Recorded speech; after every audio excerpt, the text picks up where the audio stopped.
Hello guys, welcome to unique Vidya Bhavan online classes.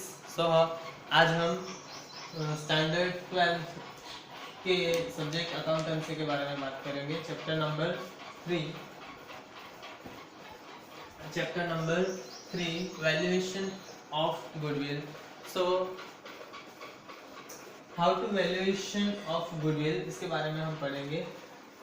Goodwill की valuation करने की ज़रूरत क्यों पड़ती है हमें, तो उसके इंट्रो में देखते हैं हम कि जब भी पार्टनरशिप में कोई न्यू पार्टनर ऐड होता है या तो किसी और पार्टनर को हम रिटायरमेंट देते हैं या किसी पार्टनर की डेथ होती है, तो हमें बिजनेस की जो भी प्रॉपर्टी है उसकी वापस से रिवैल्यूएशन करना पड़ता है। उसमें से एक पॉइंट है गुडविल, जो कि हमें इसकी भी वैल्यूएशन करनी पड़ती है। इंट्रो में देखते हैं गुडविल क्या है। तो goodwill is our non current assets. तो film has two types of assets.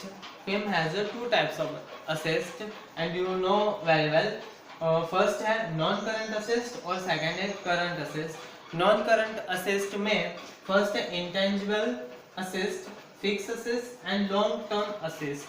So intangible assets जो है उसको हम सीन नहीं कर सकते, हम देख नहीं सकते, इज इनविजिबल होती है वो, लेकिन he has a value in the market. Okay, तो इंटेंजिबल असेट्स जो है उसमें गुडविल, पैटेंट, ट्रेडमार्क, कॉपीराइट वगैरह होता है।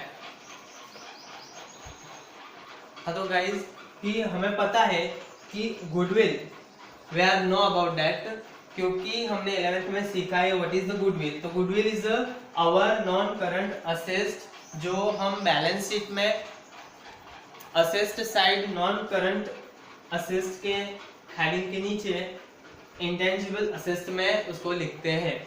सो guys how to valuation of goodwill, इसके बारे में हम इस चैप्टर में ज़्यादा से सीखेंगे, क्योंकि यह चैप्टर ही गुडविल का है। और जैसे कि हम जानते हैं गुडविल का इंट्रो, गुडविल क्या है। तो गुडविल है हमारी जो फेम है, वो फेम की जो रेपुटेशन है, उसकी जो मार्केट में वैल्यू है, उसको गुडविल बोलते हैं, जिसकी वजह से हम एक्सपेक्टेड जो प्राइस है उससे ज़्यादा प्राइस ले सकते हैं। तो हम गुडविल के बारे में आगे बात करते हुए कि गुडविल क्या है।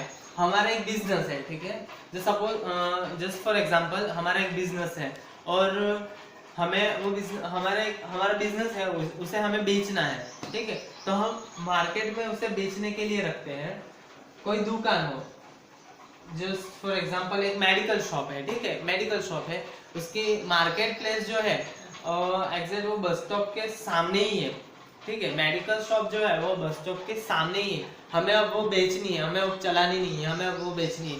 तो जैसे कि वो बस स्टॉप के सामने है, वहां पर बहुत कस्टमर आते हैं, बहुत कस्टमर जाते हैं, बहुत कस्टमर उससे रिलेटेड है, हम सबको पहचानते हैं। तो उसकी वजह से जो खरीदार है, जो बायर है, हमारा जो दुकान है, वो खरीदने वाला जो बायर है, हमारी शॉप के 5 लाख रुपए है, फिर भी वह हमें 5 लाख से ज्यादा 5 लाख के 6 लाख देता है।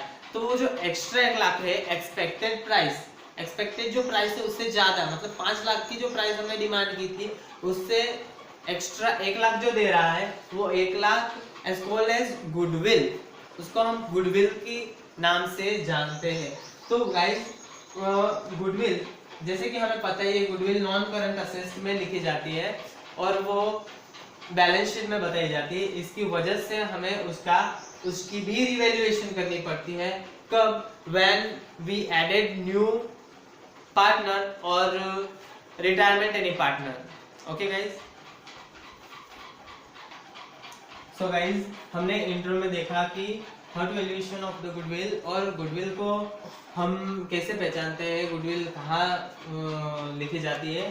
तो अब हम देखेंगे meaning of the goodwill. What is the meaning goodwill? So goodwill is the value of reputation of a firm in respect to the profit earning over and above the expected profit. जैसे कि हमने आपको बताया आगे कि हमारी जो medical shop थी, फॉर एग्जांपल हमारी जो मेडिकल शॉप थी, वो मेडिकल शॉप की प्राइस थी 5 लाख रुपए और हमें जब हमने सेल किया उसको तब हमें मिले 6 लाख रुपए, ठीक है, 6 lakhs भी गेट। तो जो एक्स्ट्रा 1 लाख जो थे एक्सपेक्टेड प्रॉफिट, हमारा जो प्रॉफिट था 5 लाख हमें चाहिए थे, ठीक है, 5 लाख हमें चाहिए थे, लेकिन एक्सपेक्टेड प्रॉफिट था उससे ज्यादा हमें जो मिले हैं उसको क्या बोलते हैं, गुडविल। तो goodwill is the value of repetition.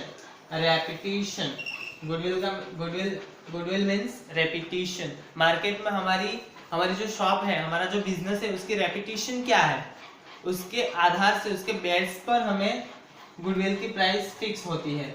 Of a firm in respect to the profit earning over and above the expected profit. हमारा जो एक्सपेक्टेड प्रॉफिट है उससे ज्यादा, उससे ओवर एंड अबव हम अर्न कर सकते हैं, ठीक है। So this is the meaning of goodwill. Okay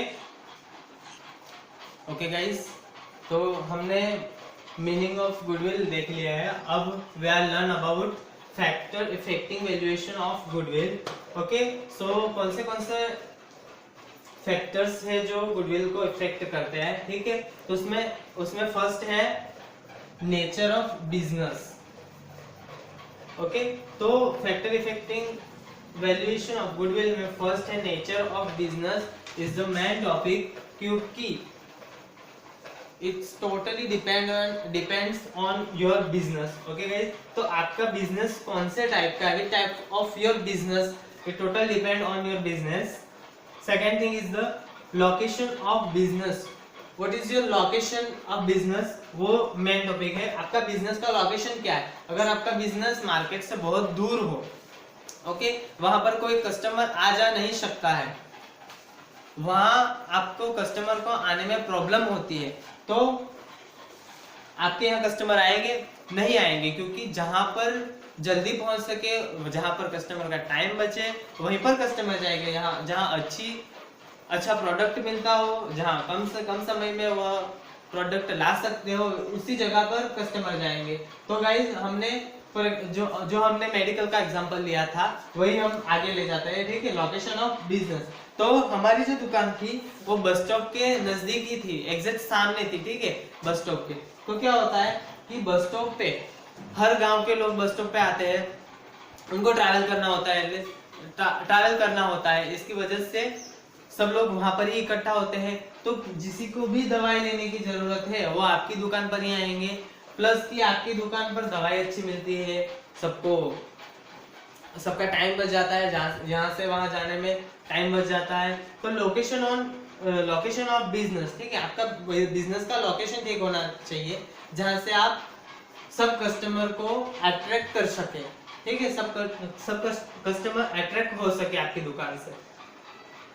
फिर है पीरियड ऑफ बिजनेस कि आपका बिजनेस जितना लॉन्ग टर्म का होगा, जितना पुराना होगा, उतने ही कस्टमर आपसे रिलेटेड होंगे, ठीक है। कैसे कि अगर आपने अभी नया बिजनेस स्टार्ट किया है, आपको कोई पहचानता नहीं है, तो कोई आपकी दुकान पर आएगा नहीं आएगा, क्योंकि उसे एक बात का डर रहता है कि यहाँ पर अच्छी चीजें मिलती है या नहीं मिलती है, यहाँ कैसी चीजें मिलेंगी, एक्सपायरी डेट वाली मिलेंगी या कैसे मिलेंगी।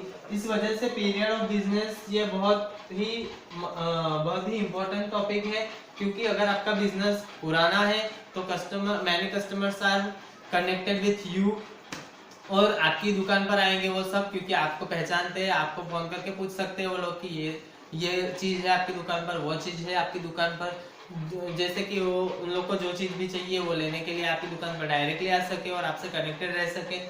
और सेकेंड है market situation is the main important point. Market situation, अगर मार्केट में मोनोपोली सिचुएशन हो, मोनोपोली दैट मींस हरीफाई, ओके, कंपटीशन, अगर मार्केट में बहुत सारा कंपटीशन हो, तो कंपटीशन के जमाने में कस्टमर डिवाइड हो जाते हैं। जैसे कि अगर मार्केट में 4 ही दुकान है, ठीक है, मार्केट में 4 ही दुकान है और कस्टमर सिर्फ 100 ही है, तो 100 कस्टमर 4 दुकान में डिवाइड हो जाएंगे, तो कितने, एक दुकान पे ओनली 25 कस्टमर ही आएंगे। अगर आपकी दुकान एक लोती है मार्केट में, ओनली 1 दुकान है आपकी, तो क्या होगा कि 100 के 100 कस्टमर आपकी ही दुकान पर आएंगे,